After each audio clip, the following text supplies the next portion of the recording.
The Chevys at the time, they're in the 90s, late 90s, when GM made its Insight and Ford had its electric Ranger. This was what Chevy had. And it was it's a 50 kilowatt Dolphin controller by Hughes. And it had its electric motor, which they connected the electric motor right to the transmission, which was a little different than the other people who had electric motors and transmissions combined. This was the adapter plate out of the one I'm selling to Lloyd, and it was a very nice adapter plate, without a doubt. It had the fancy parking pawl, and also had its own bearing and slipped right in there. I don't know if this fits an advanced DC motor or not.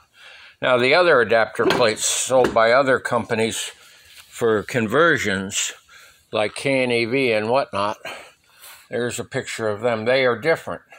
This was one actually made by one of the car companies. But before they came along, there was actually a few companies that were making kits for cars, and people get these confused. Solar Car Corporation in Melbourne, Florida, had a, and that was where I bought my first motor from, way back in '95. This is their kit that they were selling, and they had their adapter plate, battery box, and everything. There's one of the DC-DC converters from back in that time. And they had a couple of cases, and they were going at it, trying to make a kit and change the world. Mike Brown made both a kit for the Porsche 914 and the VW Rabbit. And this is not one of Mike Brown's kits. This is my own, which someday I'm going to work on. But this was Mike Brown's kit. And this was the AC version with the Azure Dynamics. And it was quite a kit there too. I think 16 golf cart batteries is what they originally had in this.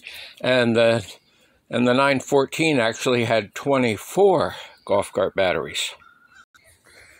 I know there will be people that's saying you're not taking very good care of those things, but I'm getting a little old, and I'm also pretty busy.